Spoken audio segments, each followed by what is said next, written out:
Bonjour, je suis Sandra Laura, je suis une ancienne athlète de haut niveau. J'ai été olympienne et médaillée olympique aux Jeux de Turin en 2006 en ski de boss. Je dirais que c'est un des rêves ultimes, tout dépend de quelle discipline et de quel sport est-ce que l'on vient, mais pour certains sports qui étaient mineurs et qui est encore mineur pour le mien, oui, c'est une belle exposition et ça devient ultime à partir du moment où on réalise qu'on est capable d'y aller. Je n'ai pas fantasmé ma médaille ou ma participation au JO, je vais aller encore plus loin, c'est que je l'ai rêvé. Et cela quelques temps avant. Et c'est réel, c'est que j'ai vraiment rêvé que je montais sur le podium et que je levais les bras. Tout ça est arrivé aussi parce que j'ai fait énormément de visualisation et que j'ai préparé ma tête et mon corps aussi à ce rendez-vous un peu ultime et à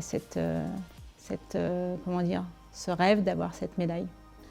Effectivement, 2 Olympiades et 2 participations aux Jeux complètement différentes. La première, en 2002, j'étais novice et j'avais à peine 21 ans. Et puis j'avais eu un parcours un peu plus complexe auparavant, dans le sens où il a fallu que j'attende plus longtemps pour potentiellement participer à des compétitions internationales, puisque je n'étais pas française. La première, 2002, c'est la découverte et de se dire « waouh, quelques mois avant, je suis qualifiée et j'y vais ». Et puis c'est aux États-Unis.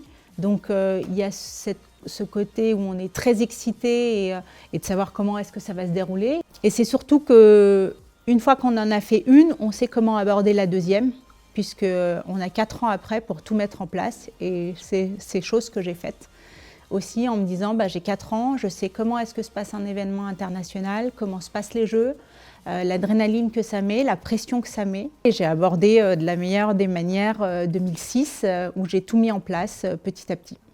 En fait, quand on est dans le portillon de départ peu de temps avant les Jeux, le jour J, là, il n'y a pas grand-chose en fait. La seule chose dont je me souviens, c'est que nous, on a de la musique et que la musique, je ne l'entendais pas. Les seuls souvenirs que j'ai, c'est que j'entendais rien et je ne voyais que la piste.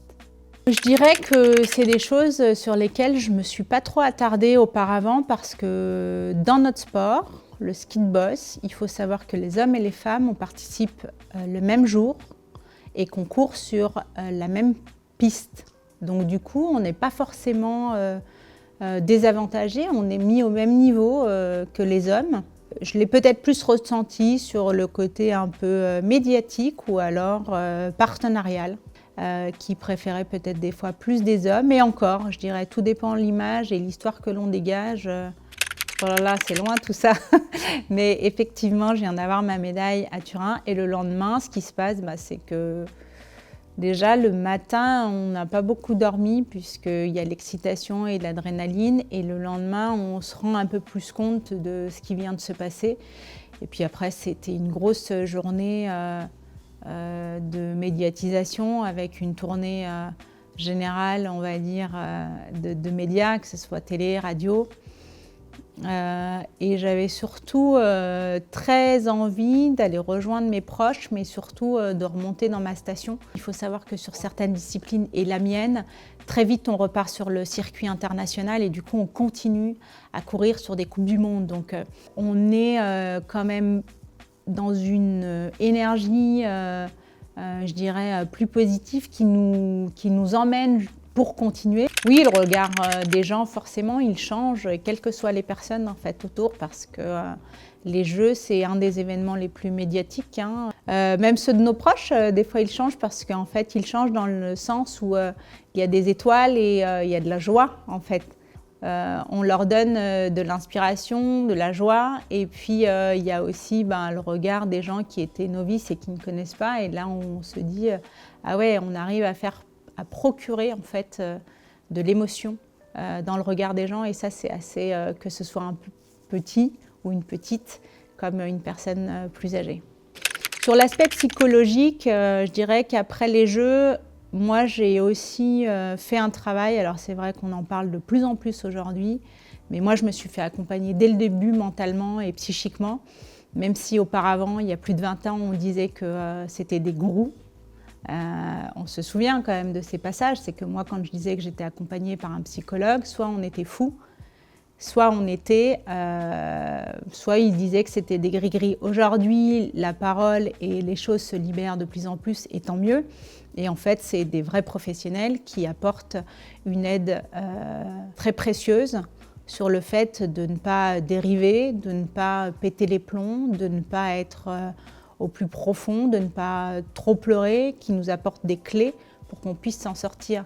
Donc je dirais, moi j'ai eu la chance de prendre très tôt cela et j'ai toujours été accompagnée par soit un préparateur mental, soit une personne issue du monde psychologique. Oui, effectivement, quelques mois après les Jeux. Et après ma médaille, du coup je suis victime d'un accident et je chute et la veille de la compétition, donc lors des entraînements où tout se passait plutôt bien, et chute et du coup c'est pour ça que je suis en fauteuil roulant aujourd'hui. Effectivement c'est un peu tout qui s'écroule on va dire. Là encore une fois j'ai un peu de chance aussi d'avoir été bien accompagnée, donc c'est là aussi où l'accompagnement joue. Son entourage mais pas que, les personnes avec qui j'avançais.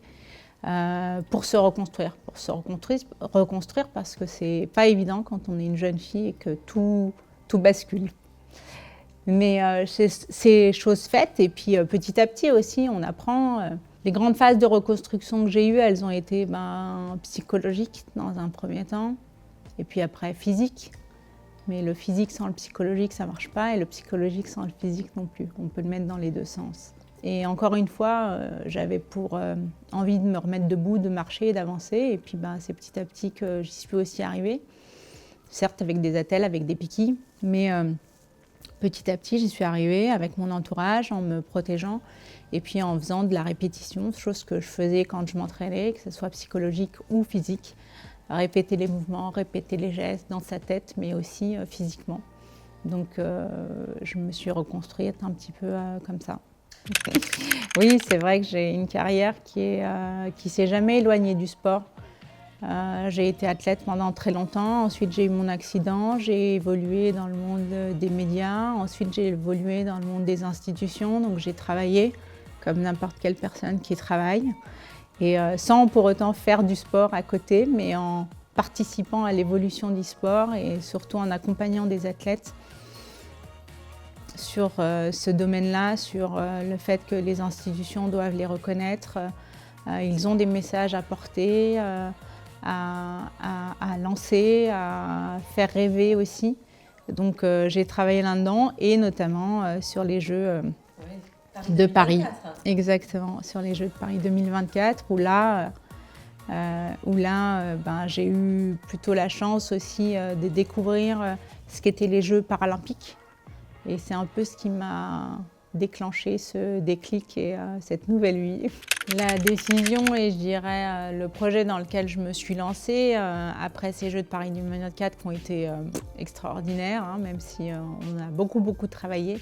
Mais c'est à ce moment-là que j'ai eu un déclic, c'est en découvrant les sports para et en étant aussi impliquée dedans. Et du coup, je me lance dans une nouvelle aventure de participer aux Jeux de Los Angeles en 2028.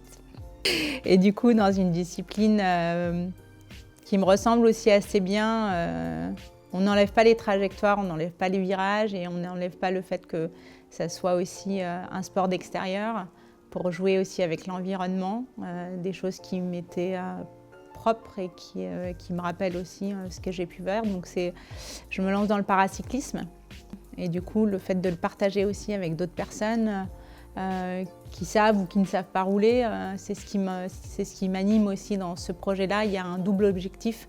Il y a l'objectif de la perf et il y a l'objectif aussi de rassembler et d'amener ce projet-là collectivement. Et si c'est ses premiers, je lui dirais de se concentrer sur ce qu'elle sait faire et ce qu'elle a appris toutes ces années ou tous ces mois auparavant et que le résultat dira ce qu'il en est. Ce que j'ai envie de transmettre aux générations à venir, et c'est surtout ce qui a résonné en moi du début, on va dire, et par rapport à tous les hauts et les bas, c'est de ne jamais rien lâcher. Donc, et une infirmière me l'avait redit après l'accident, « never give up ».